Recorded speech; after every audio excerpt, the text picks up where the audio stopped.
Good morning, students. We are going to start the chapter number 4, and the topic is the air. इससे पहले हमने chapter 3 कर ली है geography के, ये चैप्टर नंबर 4 है. तो our atmosphere is surrounded by a huge blanket of air called atmosphere.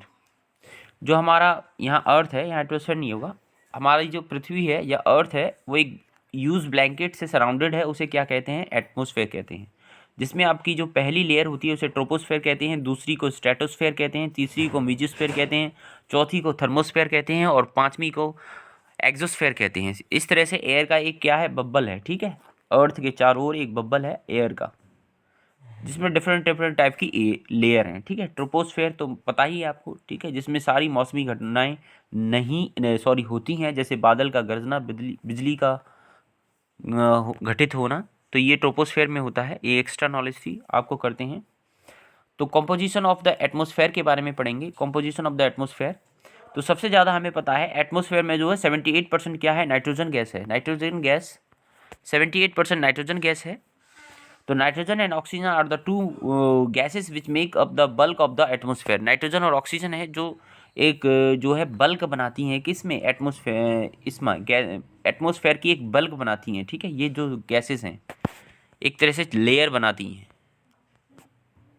Carbon dioxide, helium, ozone, argon and hydrogen are found in the lesser quantity. जो कार्बन डाइऑक्साइड है CO2, और जो helium gas है, ozone gas है, argon gas है and the hydrogen are found in the lesser quantity. ये कम मात्रा में पाई जाती हैं. ओजोन आपको पता है ओजोन क्या करती है? ओजोन जो गैस है आपके अर्थ में जो सूरज से आने वाली अल्ट्रावायलेट रेज होती हैं, UV rays, that is called UV rays, उन्हें रोकती है. ठीक है, उन्हें इंटरप्ट करती है. लेकिन जो CFC गैस है, क्लोरोफ्लोरोकार्बन गैस है, ये जो है ओजोन परत में छेद कर रही है. यानी रेफ्रिजरेटर और जो आपके एयर कंडीशनर के थ्रू जो गैस निकलती है, जिसको कहते हैं CFC गैस, क्लोरोफ्लोरोकार्बन गैस, वो ओजोन परत में छेद कर रही है. ठीक है.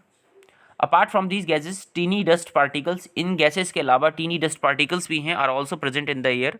टीनी डस्ट पार्टिकल मीन्स होते हैं छोटे छोटे धूल के कण. ठीक है, टीनी डस्ट पार्टिकल मतलब छोटे छोटे धूल के कण, उन्हें टीनी डस्ट पार्टिकल्स भी कहते हैं.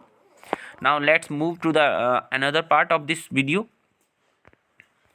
Structure of the atmosphere. Atmosphere का स्ट्रक्चर कैसा है? Our atmosphere is divided into 5 layers. मैंने बताया 5 लेयर में डिवाइडेड है.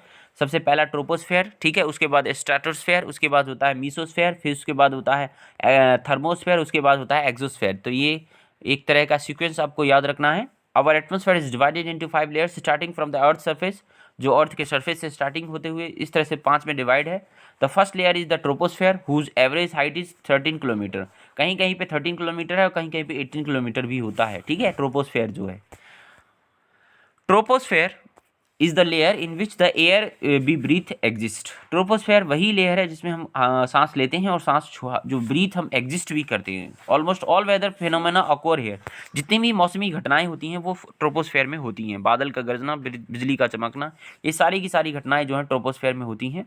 The second layer is the stratosphere. Second layer को हम स्ट्रेटोस्फेयर कहते हैं, which extends up to 50 kilometre, जो 50 किलोमीटर तक है. ठीक है, 50 किलोमीटर तक है. The third layer is the mesosphere which extends up to the height of 80 kilometre, जो 80 किलोमीटर तक है. अब मैं आपको बता दूं, जो स्ट्रेटोस्फेयर है इसको समताप मंडल भी कहते हैं. इसी में जो है एरोप्लेन उड़ाया जाता है. एरोप्लेन जो है इसी लेयर में उड़ाया जाता है. ठीक है, एरोप्लेन स्ट्रेटोस्फेयर जो लेयर है उसमें उड़ाया जाता है. ठीक है, आगे है the third fair is mesosphere. अब मैंने बताया था मीजोस्फेयर में जो है ओजोन गैस पाई जाती है. ओजोन गैस जो यूवी रेज होती हैं, अल्ट्रावायलेट रेज होती है, उन्हें इंटरप्ट करती है अर्थ तक आने के लिए. यानी अर्थ तक जो यूवी रेज जो आ नहीं पाती हैं ओजोन के कारण. तो जो मीजोस्फेयर वो 80 किलोमीटर तक है. The fourth layer is thermosphere which extends up to 80 kilometre to 400 kilometre. 80 से 400 किलोमीटर तक ये है. The upper most layer is atmosphere is called exosphere which has a very thin air, जिसमें बहुत कम वायु है. नेक्स्ट है वेदर एंड क्लाइमेट.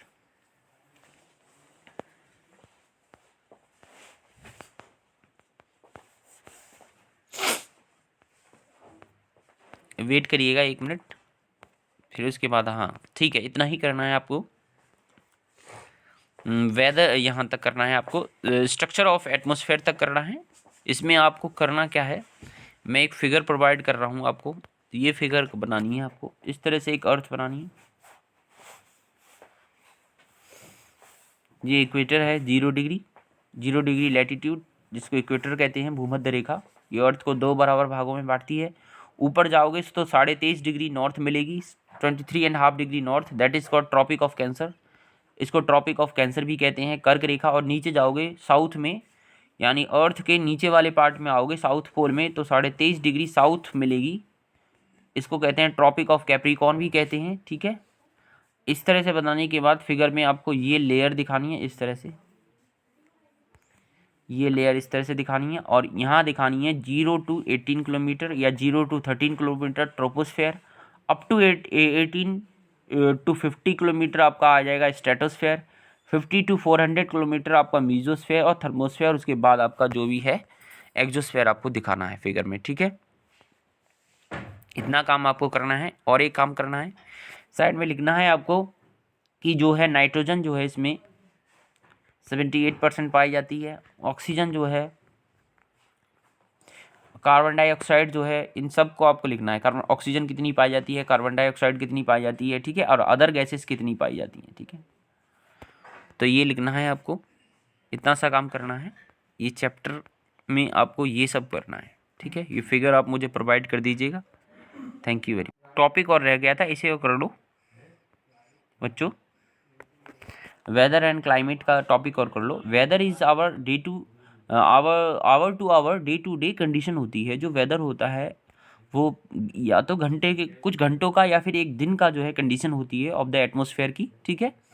या तो एक दिन की या फिर कुछ घंटों की जो है कंडीशन होती है, वो वेदर होती है, ठीक है। एक अस्थायी कंडीशन होती है जिसमें आपकी बरसात भी हो सकती है, धूप भी निकल सकती है, ठीक है, और हल्की हल्की आपको ठंड भी लग सकती है, ये वेदर होता है।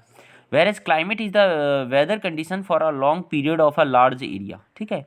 लॉन्ग पीरियड की जो कंडीशन होती है वेदर की, उसे हम क्लाइमेट कहते हैं। जैसे कहीं ठंड है तो लॉन्ग पीरियड तक है, जैसे 3 महीने तक ठंड पड़ रही है, 2 महीने तक ठंड पड़ रही है, तो वो वहाँ का क्लाइमेट है, ठीक है। वहाँ का क्लाइमेट कैसा है, वो क्लाइमेट होता है। और वेदर मतलब एक शॉर्ट पीरियड के लिए होता है, ठीक है। क्लाइमेट मतलब एक लॉन्ग पीरियड के लिए कह रहा है ना। Climate is the weather condition for a large period या long period of a large area. और एक लार्ज एरिया में भी होना चाहिए, ये नहीं कि छोटे छोटे एरिया में ही होना चाहिए, ठीक है। एक लार्ज एरिया में भी होना चाहिए, वो होगा क्लाइमेट। और इसमें आप कंपैरिजन भी दिखा सकते हैं। ये एकदम शॉर्ट पीरियड के लिए होगा, या तो आवर टू आवर होगा या डे टू डे कंडीशन होगी, किसकी, आपकी वेदर की। Thank you.